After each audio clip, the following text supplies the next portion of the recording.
Non, tout a été dit, il me semble. Personne. Je peux dire quelque chose? Mais approchez certainement. Moi, je parle pas très bien, j'ai pas appris. Mais ce que j'ai à dire, tout le monde ici doit le savoir. Nous vous écoutons. Nous sommes venus, mon ami et moi, pour parler de notre installation là-bas, de notre vie. Il faut travailler avec eux, on n'a pas le choix. Mais ils sont sales. Et paresseux, ils sont voleurs, ils n'ont pas de parole. Et pourquoi devraient-ils s'échiner pour vous? Frère Bartholomé, vous avez assez parlé, écoutez les autres. Il faut en tout cas savoir une chose. Si on doit les payer, les traiter comme des chrétiens, leur accorder des lois, nous occuper d'eux, ça va coûter beaucoup d'argent, beaucoup. C'est peut-être pas l'endroit pour parler d'argent ici, mais... Allez, continuez. Et cet argent, il faudra le soustraire des revenus de la couronne. Et aussi des revenus de l'Église. Mais ça, c'est sûr, on ne pourra pas faire autrement. Il fallait quand même que je le dise. Dans quelle Oh, dans des proportions énormes, énormes. C'est tout le système qu'il faudra changer de fond en comble. Il faudra même que l'Espagne et l'Église envoient de l'argent là-bas, au lieu de le recevoir. Hein? C'est sûr. Beaucoup d'argent.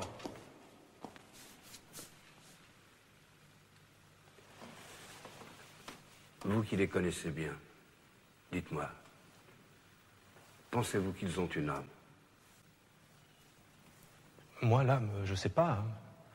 Ce que je sais, c'est que les miens refusent de croire au miracle du Christ. Il faudrait que je fasse des miracles, moi, comme je peux pas. En plus, ils n'ont pas de reconnaissance pour tout ce qu'on leur a appris. Appris? Mais appris quoi? La torture, la vérole. Frère Bartholomé, une fois de plus. On leur a pas appris la torture, ils savaient déjà. On leur a donné des outils, des habits, des livres. Et puis, autrefois, ils étaient esclaves. Et nous, on les a libérés. Mais cette liberté, ils n'y sont pas habitués. Ils en abusent. Ils s'enfuient, ils se cachent pour pas travailler. Alors, ils sont faibles de corps et meurent de maladies légères. Si en plus il faut les payer, autant renoncer aux Indes. Au bénéfice du commerce aussi bien qu'au salut de leur âme. Ça, il fallait quand même le dire. Vous ne parlez pas si mal que ça. Je parle franchement, Éminence.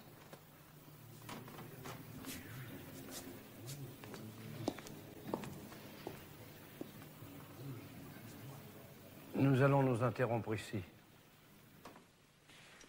Je donnerai ma décision cet après-midi.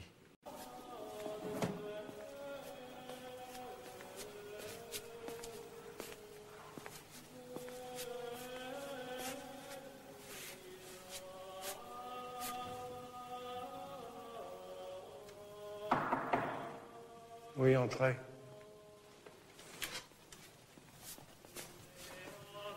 Éminence, une lettre du roi.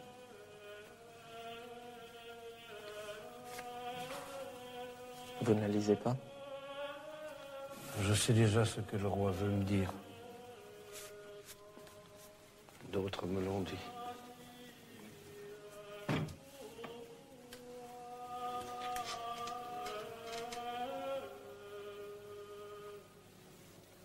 Ma décision est prise.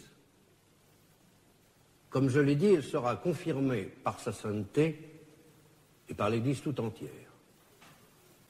Les habitants des terres nouvelles, qu'on appelle les Indes, sont bien nés d'Adam et d'Ève comme nous. Ils jouissent comme nous d'un esprit et d'une âme immortelle. Ils ont été rachetés par le sang du Christ. Ils sont par conséquent notre prochain. Ils doivent être traités avec la plus grande humanité et justice, car ils sont des hommes véritables. Cette décision sera rendue publique et proclamée dans toutes les églises de l'Ancien et du Nouveau Monde. Éminence, pardonnez-moi. Bien sûr, je respecte votre choix. Mais avez-vous réellement examiné toute l'importance de ces paroles? Me soupçonnez-vous de légèreté? Non, à coup sûr. Mais vous devez savoir que vous condamnez à la ruine tous les établissements espagnols.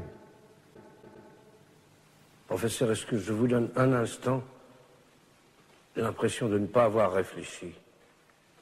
Certes, non. Croyez-vous que je n'ai pas mesuré ma charge? Que je n'ai pas prié pendant les nuits entières? Croyez-vous que je ne me rende pas compte de tout ce que j'engage, qui ne sera plus jamais comme avant? Croyez-vous un instant que Dieu ait pu m'abandonner au moment de choisir parmi ses... Non, Éminence. On commettrait cependant une grande erreur en pensant que l'Église ne tient aucun compte des intérêts légitimes de ses membres. Nous sommes en effet très sensibles aux coups portés à la colonisation. Il existe peut-être une solution que je voudrais rappeler. S'il est clair que les Indiens sont nos frères en Jésus-Christ, doués d'une âme raisonnable, comme nous. En revanche, il est sûr aussi que les habitants des contrées africaines sont bien plus proches de l'animal. Ces habitants sont noirs, très frustes. Ils ignorent toute forme d'art et d'écriture. Ils n'ont construit que quelques huttes. Toute leur activité est physique, c'est certain. Et depuis l'époque de Rome, ils ont toujours été soumis et domestiqués. Des Africains ont déjà fait la traversée. Oui, oui, Éminence, depuis les premiers temps de la conquête. Ils s'adaptent vite au climat. Ils sont même assez résistants. Qui les expédie? Les Portugais, surtout, les capturent et les vendent. Très cher, d'ailleurs. Je ne peux évidemment que le suggérer, mais pourquoi ne pas les ramasser vous-même en quantité suffisante? Vous auriez assurément une main-d'œuvre robuste et encore moins dispendieuse. Je suppose qu'en Afrique, ça se trouve facilement. Un codicile, il préparera une rédaction. Au nom de sa sainteté, je vous remercie de votre aide. Rendons grâce à Dieu d'avoir été parmi nous jusqu'au dernier moment. In nomine Patris et Filii et Spiritus Sancti. Amen.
Le contremaître dit qu'ils vont virer celles qui sont trop lentes.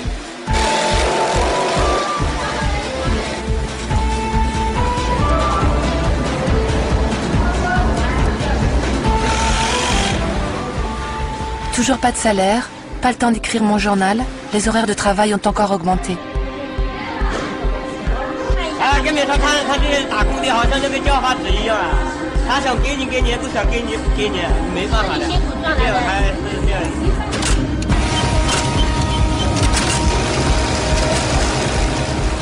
On peut pas s'en aller. La patronne nous laisserait pas partir.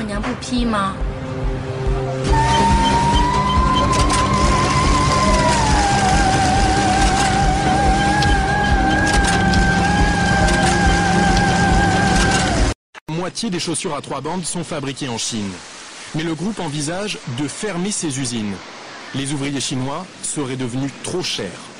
En effet, l'industrie représente 27% de la production intérieure brute. Donc, nous sommes dans le tiers-monde un État moyen sur le plan du développement.